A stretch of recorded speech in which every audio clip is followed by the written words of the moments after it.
What's up, guys? This is Dan, your former cold calling stockbroker. Yes, today I want to share with you everything I've learned making over 100,000 dials in my career as a stockbroker at Merrill Lynch. And yes, it was over 100,000. If you've seen my previous video, the first video that set off this whole YouTube channel, I had to make 300 dials a day before I left. We had to keep track, we had to report 300 a day for 2 years. Now, some days I'd have meetings, I'd have client meetings, we'd have internal meetings, but overall, I'm confident I hit over 100,000 cold calls. So let's get this started. Before we do, make sure to like and subscribe. I'm just under 1,000 subs. It means a lot. I really appreciate it, guys. It's going to be great to get to 1,000, and we're going to have a celebration when I do. So let's get going with this. I wrote down 2 pages of notes here. I want to make sure I cover everything and share with you everything I've learned along the way. All right, guys, let's get it started. I was making 300 dials a day, downtown Detroit, Merrill Lynch, 2006 to 2008. Looking back, it was a great time in my life. I was single, I was a stockbroker, and I was just running around Detroit having the time of my life. I wouldn't trade those memories for anything. But the things I did to really toughen me up in this sales business, I want to share with you. I was cold calling up until Merrill got bought out by Bank of America. And by that time, we were on the news, front page in the newspaper, everything. Everyone knew we were getting bought out. Everyone knew the stock was going to zero. And I even remember I had some coworkers who've been there for a while. They had a lot of bonuses in stock. They had a lot of stock options that they could have executed 10 years from then when they were approaching retirement, and the stock went to zero. But enough of that. Let's get into what really made me a solid salesman. Cold calling really toughened me up in this business, and it made me the salesman I am today. Let me share with you what worked for me and get into a little bit more detail on these cold calls. When you're calling, what I would say is, hey, this is Dan, or hey, Mr. Smith, this is Dan from Merrill Lynch downtown. I just wanted to call and let you know that we're doing financial reviews in your area. I work with a lot of professionals such as yourself. I wanted to see what time you'd be available, Tuesday or Thursday. And then I'd shut up and let them talk. But what I would do is I'd drill down a little bit more. And what you can do is say, hey, just want to follow up from that information I sent you. You didn't send them anything. Just wanted to follow up from last year. I spoke to you about a year ago. I told you I'd follow up this year. You didn't speak to them a year ago. But keep it light. Don't dwell on that. If they say, well, what did you send me? Send it again. You know what? Is this my card in an introduction letter, which what I'm doing right now? And then get into your pitch. Get into your pitch. Don't dwell on the past, whether it's true or not. Don't dwell on it. If you're an insurance salesman, I'd say, hey, are you still on 123 Main Street? I quoted your house last year. You said to follow up this year. Easy. You don't have to know anything about their house. It's all on Zillow. Oh, you have a Ford Escape? Easy. You can look it up. It's so easy to requote that. If you're an insurance salesman, this works even better. So, pretending you have a past relationship, but not dwelling on it. You're going to have to make hundreds of cold calls a day. That's the thing. That's what people don't want to do. I see online people are saying, oh, I made 100 a day. That's nothing. You need to be making 1, 2, 3, 400 a day. You need to be working Saturday and really hitting these phones. I had a subscriber who just left a comment the other day, and it made me think, be authentic with it. This is what I used to do. He said he likes to just do the regular phone dial, not the triple dialer or the automated dials. Yes, just stay on one phone. You're going to have your office phone. Just use that, make it authentic. Just dial with one hand, hold it with your right, or get a headset and just dial away, dial away. You don't have to get all technical and use a triple line dialer or anything like that. Just manually dial it. Now, he said he can connect to people because he has the same accent as people on the phone. He's from a certain area where they have a dialect. Great. You need to niche down also. You need to work your neighborhood. Here's another good example. I worked with this guy with a French last name. he knew how to pronounce other French last names, like Lamoureux, Charlevoix. So he knew how to pronounce those. That would get him in with this small, very little niche of French people that came to America, 300-400 years ago. He could pronounce that properly. And my subscriber, he has the same accent as these people. Perfect. Let's niche down. Now, if you're in a downtown office, what's not being worked is that downtown area. I was in downtown Detroit, and I guarantee you no one was calling downtown Detroit. No one was cold walking downtown Detroit, but I was. If you live in the suburbs, walk your suburbs, walk the strip malls, the mini malls. I did that. I walked the mini malls. I got a small clothing store and I got a liquor store to invest with me, the owner of a liquor store. Work your neighborhood. Hey, I work downtown, but I live in this suburb. I'm here. You're a member of the community. I had another email, a consultation that I did with this guy. He said he's doing really well on local businesses exactly because of that, member of the community. And he is older and he has been in that community for 50 years. Work your niche down, whether it's an accent, a shared ancestry, like the French example I gave you, or the shared community. Work it. If you're working downtown, hey, I work here like you. Let's meet up 2 blocks away. There's a Starbucks in between our 2 buildings. If you're in a building, work that building. Call the entire building. I did that. I got clients from my building. I also dated girls from that same building I was in. So work where you are, work what you know. Now, let's focus on niching down. I've said this before in my previous videos. What industry do you know? Was your old man a cop? Was he a fireman? Call all the cops and firemen. Try to get their retirement plans as well. If you're in Detroit, do you know anyone that works at the Big Three? Call Chrysler. Even if you don't, hey, I already work with a few engineers in your building. Who are they? Well, I don't want to say their name, but I can ask them first to give me permission to put their info out there. I'll be happy to share it with you. Doesn't matter. Just get the meeting. Hey, you're in the Chrysler building. Let's meet on the first floor. I'll buy you a coffee. I'll come to you.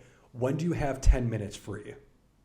Who's going to say no to go downstairs and get a free coffee? Sure, they're busy. But I'm sure it's going to be much easier than trying to pitch them something over the phone. Book the meeting in industries you know. Be courteous to them. Be genuine. Don't be salesman-y. Don't be salesy. That bada boom, bada bing shit, that's out. That went out in the late 90s. That's done. I'll come to your office and buy you a coffee. I know there's a restaurant on the first floor of the Chrysler building. Let's meet there. Here's my info. Let me email it to you. I have a picture in my email as well. You'll know what I look like. We can meet up there at 3 p.m. when you start to get tired during the day. I'll buy you a coffee. We'll chat for 10 minutes. I'll share with you how I work with clients such as yourself, how I work with business professionals such as yourself. It's going to be hard to say no to that. If somebody calls me and wants to buy me a coffee in my own building, I'm probably going to say yes. Now, when you're calling, you want to get the prospect to start saying yes. Start to get them to agree with you. If I could show you some value, would it be worth 5-10 minutes of your time? Yeah, sure. If I could send you a good idea, would it be worth 5 or 10 minutes of your time? Would you like to see how I work with people in your exact building that are professionals such as yourself, that are lawyers such as yourself, that are engineers such as yourself? Yeah, sure. Get them to say yes. Now, when you're on a cold call, you have 5 major objectives.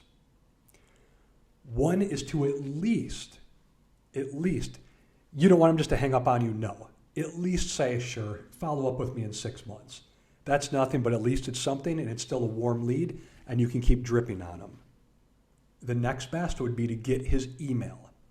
Send him an email with your contact and a social media link attached.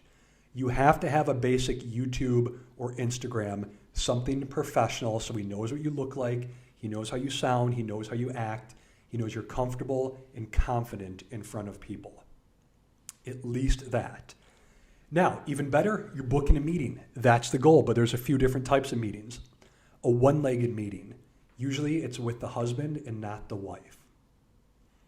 A two-legged meeting. Husband and wife. That's the best. That's the best you can get, guys. So because the guy's going to come home, if the wife isn't with him, she'd be like, who's the stockbroker you met with? Who is this guy? Oh, no, it's this guy at Merrill. He was really good. And no, I don't want to do anything with him. Well, you can meet him. No, forget it.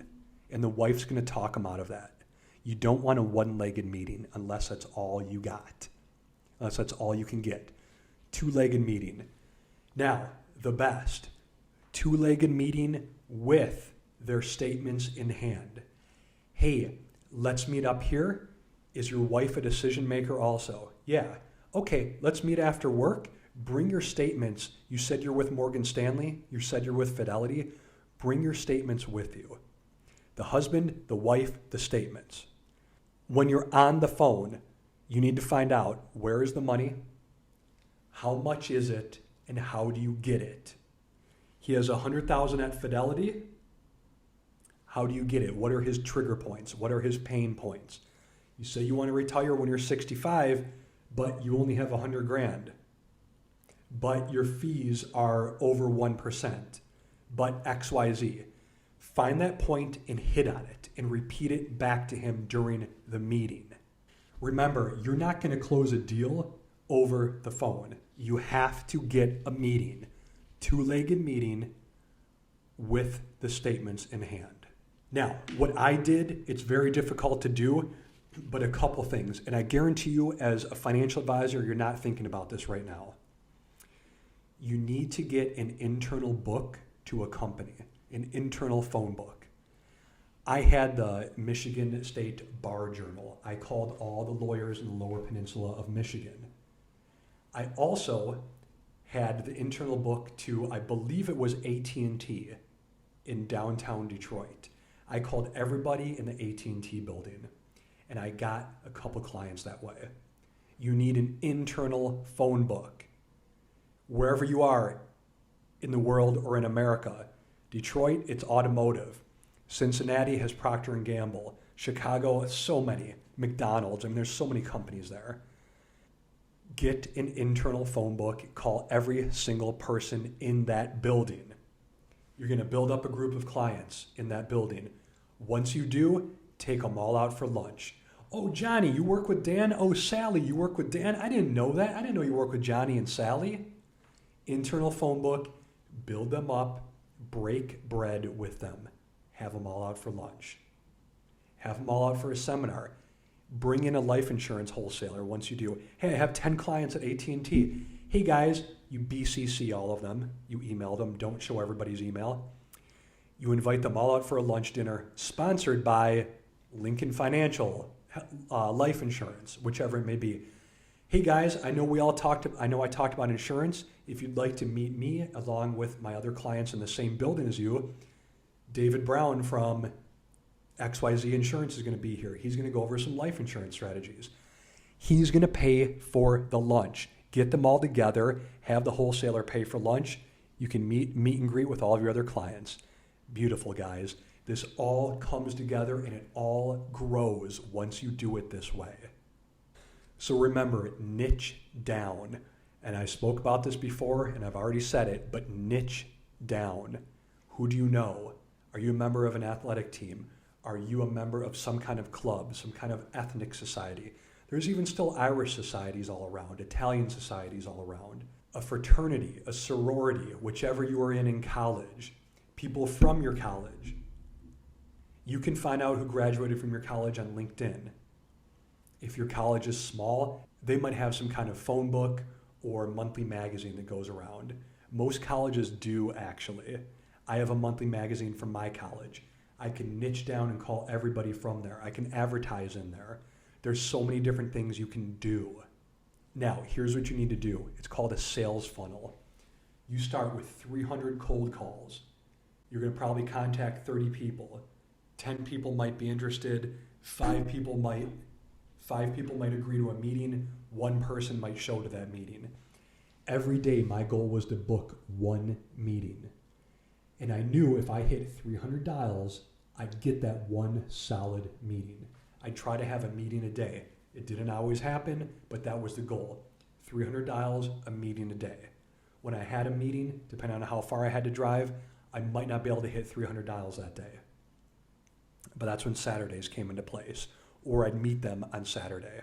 You got to be willing to work 6 days a week, 8, 10, 12 hours, 6 days a week, the first few years to really get this going, guys. So know your sales funnel. When you're calling, you need to keep track of your dials. Okay, I'm at 255 dials. Once I hit 300, I should have a meeting booked. It might be 310, it might be 320, but keep track of your dials. What I did, I had a friend who was a bartender and a bouncer, and he had those clickers. And because bars had fire department regulations, you can only have 300 people in or 100 people in the bar at a time. I stole one of his clickers, and I click it every dial I made. And it was fun to see it hit, boom, 300. How are you keeping track of your dials? You need to get serious with this. Sales funnel, keep track of the dials. Know how many dials you need to make to get a meeting, to have that meeting stick, to get a client. You should be getting a new client every week. I was, just about every week, every 5, 7, 10 days. But the goal was 300 dials, a meeting a day, a client a week. That's your sales funnel. Know it inside and out. Know those numbers.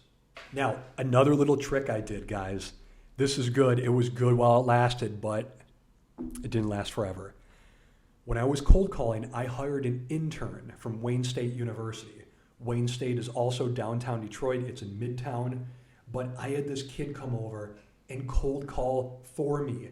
We were knocking out hundreds of dials a day. He wouldn't be there every day, but it was Tuesdays and Thursdays. Twice a week he'd come over. I'd buy the kid lunch. That was it. And he'd knock out a couple hundred. I'd knock out a couple hundred. It was going so well. It was great until one of these other brokers' secretaries, I think it was a jealous broker set her up for this, reported to compliance, hey, this kid's unlicensed, he's calling and blah, blah, blah. I explained to my compliance officer, look, he's not pitching anything. He's calling as my assistant. This is totally fine what we're doing. He's like, no, we're not going to allow it. It's a little bit too risky. It was bullshit. But get an intern in there. Give him college credit for what he's doing, especially if you're at a well-known firm, a well-known bank. Banks are going to be a little tricky. But if you're at a well-known firm, get an intern or two in there, man. It's free labor, and no one tells you this. I had to discover this on my own. Get an intern in for free labor. Buy him lunch every once in a while. Talk to him. Help him in his career. Do you want to go into finance? Tell him everything that you know. Hype him up. Get him in there. 100, 200 dials a day. It's amazing, man. It's going to help out. Now, your script. I told you my script. You have to have a script and stick with it. Stick with what works. Stick with what works and tweak it here and there. Tweak it. If it's Valentine's Day, you might want to call out to all the women on your list and wish them a happy Valentine's Day. I did cheesy shit like that. But you know what? It worked. It opened the door to the gatekeeper. You got to get around these gatekeepers. Stick with a script that works and tweak it as you go. So let's get into the gatekeepers. You know, what I would do is I called a lot of lawyers. And you know what? Getting around gatekeepers is really, really hard, to be honest. Hey, this is Dan. I'm just calling Larry Johnson. I wanted to go over a few things with him. Oh, where are you calling from? My house. You don't want to say you're calling from a firm. Yeah, I had some legal things I wanted to go over with them. It's really hard to get around them, but you have to tweak it to get around these gatekeepers, get around these secretaries. Now, when I got the lawyer on the phone, hey, this is Dan. I'm looking for a lawyer to work with. I'm at Merrill Lynch, but I also do a lot of work with lawyers in the area. I work with professionals such as yourself. If we grow a relationship, is it okay if I refer clients to you? Great, well, let's meet. Let me show you how I work with lawyers such as yourself. So you got to get them in as a client, but also let's grow this relationship, this professional relationship. Let's refer clients back and forth. That's how you get around gatekeepers. Make it legit. Remember, this isn't that bada boom, bada bing shit. It's legit now. It's 2023. So remember, you have your niche, you have your sales funnel, you have your script. You're getting more and more, you're learning how to get around these gatekeepers. You're tweaking it as it goes on. You're working your sales funnel. Now, we have the do not call list. If they're on the do not call list, they're going to try to scare you. I'm going to report you. I'm going to call your manager, all this shit. I've heard it all. It's all bullshit. Nothing ever happened to me. Yes, you're not allowed to call them on the do not call list. Sorry, you were on a pre-qualified list of business professionals. I'll take you off the list. Can I just email you my contact info? Remember, the bare minimum, you want to get their email. That's the bare minimum. The best is the two-legged meeting with their portfolio. If they're in the do not call list, you guys don't sweat it. This guy's tried to scare the shit out of me when I was calling, man, and it did scare me. Like, oh my God, I'm going to get a fine. I'm going to get a fine. Hey, look, you're on a pre-qualified list. If it's a big deal, I'll never take you off, or I'll take you off, never contact you again. And really don't contact them. Screw them. Just scribble their name off. And what I do to assholes on the phone, I just write fuckhead next to them or fuck this guy. Instead of yelling, I just write swear words down, tell them they're pieces of shit in my mind, and go on with my day. These guys are really going to harass you. They're going to yell. They're going to swear at you. They're going to tell you to fuck off. Pay them no mind. Just go on with your day. Don't worry about the do not call list. Now, like I said, when people ask, how did you get my number? I'm working with a lot of people in your building. I'm working with a lot of people in your industry. You're on a pre-qualified list of business professionals. I help people just like you. I help engineers at Chrysler. I help executives at Procter & Gamble, whichever it is, okay? Relate it to something you're already doing. That's how you got their number, because you do this at a professional level. You help business professionals just like them. Really, guys, you're not going to say the right thing to the wrong person and vice versa.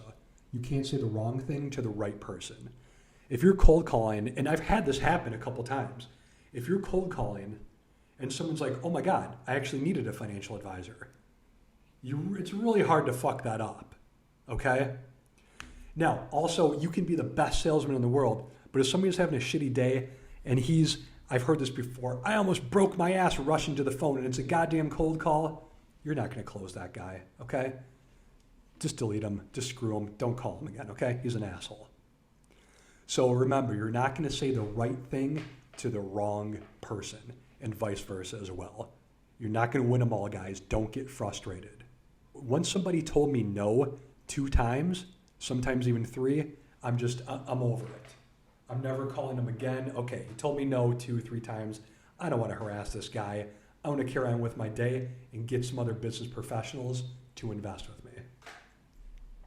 So my rule was 2 times, fine, I'll let him off the phone. Now guys, I want to finish up this video. It's been a lot, but I really wanted to go over everything I learned from cold calling over 100,000 people.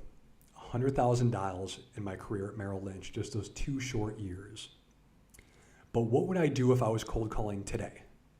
I mentioned part of it in this video, but I also, before I get into that, I also want to get into fear. It's nerve-wracking, especially if you're young. It can be very scary, calling strangers out of the blue and basically asking them for money, asking them to invest their life savings into you. You have to get over it, guys, because the more you go, the more you grow. It sounds cheesy, but it's true. As of now in business, I'm fearless because I had these people swear at me. I had so many phones, so many people just hanging up on me, violently hanging up on me. I even had this one guy say, yeah, you know what my buddy does is when asshole cold callers like you call him, he has a foghorn and he blows it in the horn and blows their ear set off. I was like, wow, that's really good. I'm sure your friend has an amazing, happy, fulfilled life. He's an asshole. So I hung up and just went on with my day. So get over fear. It's going to happen. It's going to be real, but you got to get over it, guys. You're going to be nervous. You got to do it anyway. So what would I do if I was calling today, 2023? Hey guys, make sure to click the link below. There's a cold calling rebuttal list. Right now it's just a couple bucks. I know I'm not going to make a fortune on it, but I want to see if there's an interest in it. Make sure to click and download that. That should really help you out with your cold calling. It's what I used when I was at Merrill, calling every single day. So I hope that helps. Let's get on with the video. Look, like I said, let's recap. I'd find my niche. I'd have my sales funnel. I'm calling because I have a lot of clients at General Motors and I know your 401k plan inside and out. If you'd like to meet with me across the street, I know across the street from the tech center, there's a little diner. We can meet and have a coffee, or if you want to meet for breakfast, lunch, whichever you'd like to do. But I want to share with you how I work with professionals just as yourself at General Motors, at Chrysler, at McDonald's, at Google, whatever it is. You have your niche. You're focused on that niche. You help professionals just like them. I'll come to you. When can I come to your office? If you don't like what I have, if you don't like what I'm offering, hell, if you don't like my necktie, you can kick me out. That's a line from a movie. But if you don't like the way I look, you can kick me out. But I'm sure I can help people in your exact position, professionals in your exact position. Give me 10 minutes of your time and I guarantee you I won't waste it. And then shut up and listen to what they have to say.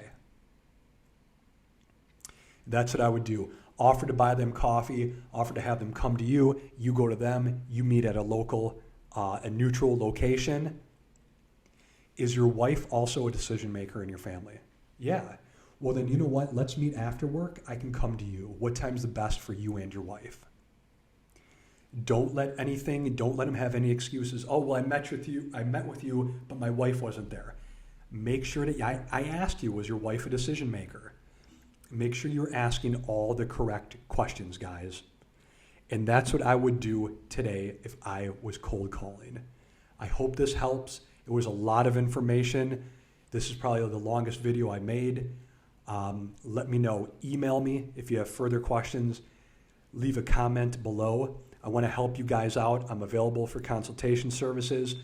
If it's just a quick question, email me. Maybe I'll answer it in a video or I'll send you back a quick email. But I want to help and grow this community we have here, guys. So I'm almost at 1,000 subs. Hopefully you watch to the end. Thank you so much. Make sure to subscribe. Let's get to 1,000 subs and have a party. All right, guys. Good luck.